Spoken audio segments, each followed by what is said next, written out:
क्या आपको पता है कि जो वर्ल्ड कप ट्रॉफी आज आप टीवी पर खिलाड़ियों के हाथों में देखते हैं, वो असल में असली वर्ल्ड कप ट्रॉफी है ही नहीं। जी हाँ, फुटबॉल की दुनिया का वो सबसे बड़ा इनाम जिसे पाने के लिए दुनिया का हर खिलाड़ी अपनी जान लगा देता है, उसका एक ऐसा काला और रहस्यमय इतिहास है जिसे जानकर आपके होश उड़ जाएंगे। दुनिया की सबसे पहली और असली वर्ल्ड कप ट्रॉफी, जिसे जूल रीमे ट्रॉफी कहा जाता था, वो आज से करीब 42 साल पहले गायब हो गई। वो रियो डी जेनेरियो के अंधेरों में हमेशा के लिए खो गई। एक ऐसी चोरी जिसने पूरे देश को रुला दिया, और एक ऐसा रहस्य जो आज भी अनसुलझा है। इस सनसनीखेज कहानी को समझने के लिए हमें थोड़ा पीछे जाना होगा। साल 1970 में महान खिलाड़ी पेले की जादुई कप्तानी में ब्राजील ने इटली को 4-1 से हराया था। इस जीत के साथ ब्राजील ने तीसरी बार वर्ल्ड कप अपने नाम किया था। फीफा का एक पुराना नियम था कि जो भी देश 3 बार वर्ल्ड कप जीतेगा वो ट्रॉफी हमेशा के लिए रख सकेगा। इसी नियम के तहत यह ऐतिहासिक Jules Rimet trophy Brazil football federation यानी CBF को सौंप दी गई, ताकि वे इसे देश के गौरव के रूप में संभाल कर रख सकें।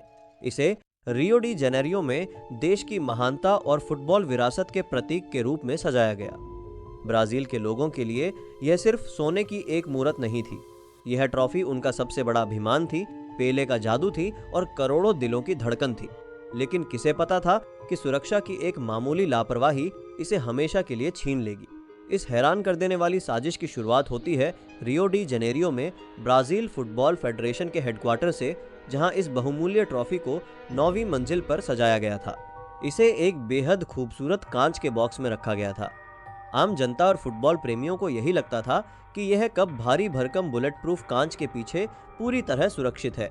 लोगों को लगता था कि कोई इसे छू भी नहीं सकता। लेकिन इस सुरक्षा के पीछे एक ऐसा खतरनाक और अजीबोगरीब झोल था जिसे जानकर आपके पैरों तले जमीन खिसक जाएगी। इस शोकेस का सामने का हिस्सा तो वाकई बुलेट प्रूफ कांच का बना था, लेकिन इसका पीछे का हिस्सा जो दीवार से सटा हुआ था वो सिर्फ एक मामूली लकड़ी का बोर्ड था। यानी किसी भी चोर को उस मजबूत कांच को छूने की जरूरत नहीं थी, उसे बस पीछे का वो लकड़ी का पल्ला उखाड़ना था। यही लापरवाही इस कहानी की सबसे कमजोर कड़ी बनी, और इस भयंकर कमजोरी को भांप लिया था एक शातिर दिमाग मास्टरमाइंड ने, जिसका नाम था सर्जियो परेरा आयर्स, जिसे लोग प्यार से या खौफ से पेराल्टा बुलाते थे। पेराल्टा एक बैंक इन्वेस्टर था, लेकिन उसका फुटबॉल फेडरेशन के दफ्तरों में उठना बैठना था। वह वहां की एक एक जगह और एक एक कोने से बहुत ही अच्छी तरह वाकिफ था। उसे जल्द ही समझ आ गया कि दुनिया की सबसे महंगी ट्रॉफी किसी मजबूत तिजोरी में बंद नहीं है, बल्कि खुलेआम दीवार पर लटके एक बेहद कमजोर बॉक्स में टंगी है। उसने चोरी को अंजाम देने के लिए पूरी बिल्डिंग का एक गुप्त नक्शा तैयार किया। इस मिशन को मुकम्मल करने के लिए उसने अपने साथ मिलाया एक पूर्व पुलिस अफसर को, जिसका नाम था फ्रांसिस्को रिवेरा।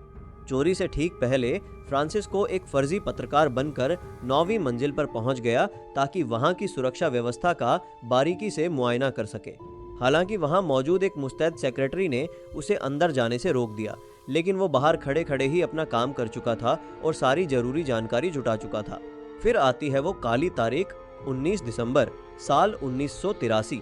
रात के करीब 9 बज रहे थे और पूरी CBF बिल्डिंग में एक गहरा सन्नाटा पसर चुका था। इसी सन्नाटे को चीरते हुए 2 नकाबपोश चोर दबे पाम हेडक्वार्टर के अंदर दाखिल होते हैं। ये चोर थे चिको बारबुडो, जो एक बाउंसर था, और उसका साथी जोस विएरा। अंदर घुसते ही उनका सामना हुआ 55 साल के बुजुर्ग नाइट वॉचमैन जोआओ बातिस्ता माया से। चोरों ने पलक झपकते ही उस बुजुर्ग वॉचमैन को पीछे से दबोच लिया।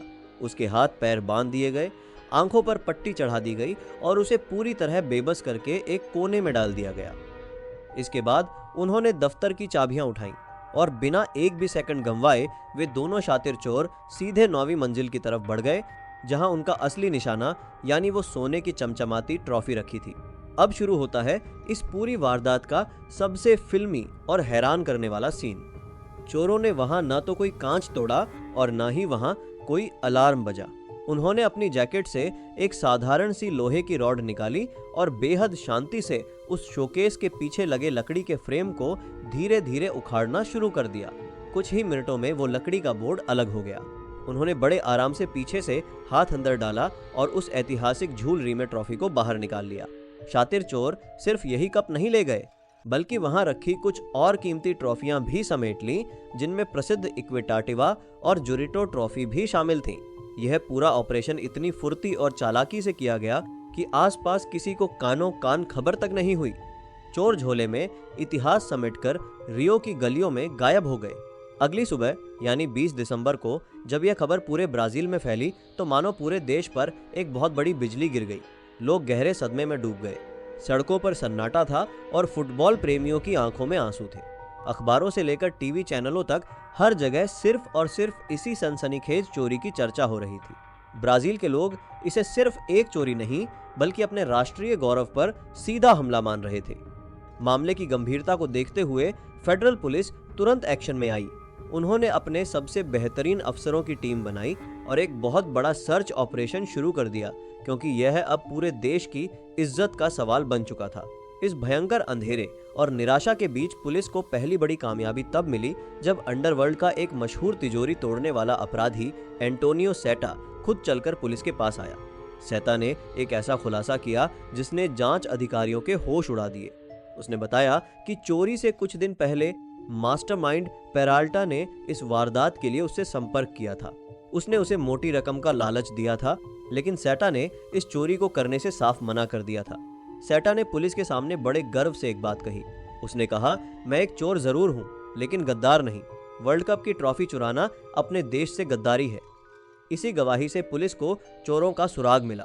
चोरों की कड़ियों को जोड़ते हुए पुलिस सीधे पहुंची जुआन कार्लोस हर्नांडेज नाम के एक शख्स के पास, जो अर्जेंटीना का एक बड़ा और शातिर बिजनेसमैन था।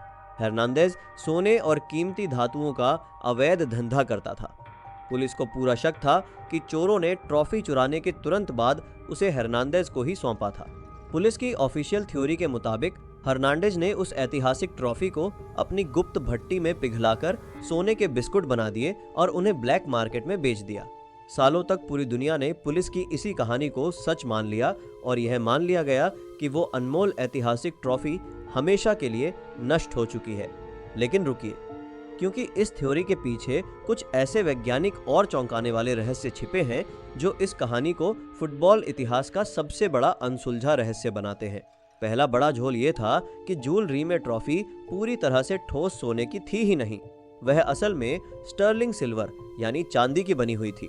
उस चांदी पर सिर्फ सोने का पानी चढ़ा हुआ था, यानी वह गोल्ड प्लेटेड थी। ऐसे में उसे पिघलाकर शुद्ध सोने के बिस्कुट बनाना वैज्ञानिक रूप से मुमकिन ही नहीं था।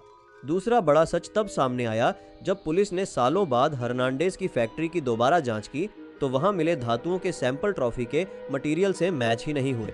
कई बड़े पुलिस अफसरों और कलेक्टर्स का मानना था कि इस अनमोल ट्रॉफी को पिघलाने का कोई मतलब ही नहीं था, क्योंकि अंतरराष्ट्रीय ब्लैक मार्केट में इसकी भारी कीमत थी। वहां बड़े बड़े रईस कलेक्टर्स इस असली कप को खरीदने के लिए करोड़ों रुपए देने को तैयार बैठे थे। तो क्या वो ऐतिहासिक ट्रॉफी कभी पिघलाई ही नहीं गई? क्या उसे किसी गुप्त तिजोरी में छिपाकर देश से बाहर किसी रईस शौकीन को बेच दिया गया? यह एक ऐसा सवाल है जिसका जवाब आज तक किसी के पास नहीं है। इस रहस्यमयी कहानी का अंत और भी खौफनाक मोड़ लेता है जब इस केस से जुड़े लोगों का एक एक करके अजीब और डरावना अंजाम होने लगा। हालात ऐसे बने कि लोग इसे जूल रीमे ट्रॉफी का श्राप कहने लगे। चोर चिको बारबूडो को साल 1989 में 5 अज्ञात बंदूकधारियों ने सरेआम गोलियों से भून दिया। पुलिस को सबसे पहला सुराग देने वाले देशभक्त चोर एंटोनियो सेटा की साल 1985 में एक बेहद अजीब और संदिग्ध सड़क हादसे में दर्दनाक मौत हो गई। और हैरान करने वाली बात यह थी कि यह हादसा ठीक उसी दिन हुआ जब वो कोर्ट में इस केस की मुख्य गवाही देने के लिए जा रहे थे। सोना व्यापारी हर्नांडेज पुलिस को चकमा देकर फरार हो गया और बाद में ड्रग्स तस्करी में पकड़ा गया, लेकिन उसे ट्रॉफी की चोरी की कोई सजा नहीं मिल सकी। और इस पूरी साजिश का मास्टरमाइंड पेराल्टा जेल से छूटने के बाद गुमनामी की जिंदगी जीते हुए साल 2003 में अचानक दिल का दौरा पड़ने से मारा गया। इतने सालों की लंबी जांच, सैकड़ों बयानों और तमाम देशों की पुलिस की कोशिशों के बावजूद असली जूल रीमे ट्रॉफी आज तक कभी वापस नहीं मिल सकी। साल 1984 में ब्राजील फुटबॉल फेडरेशन को सांत्वना देने के लिए इसकी एक हूबहू दिखने वाली नकली ट्रॉफी यानी रेप्लिका बनाकर सौंप दी गई, जो आज म्यूजियम में है।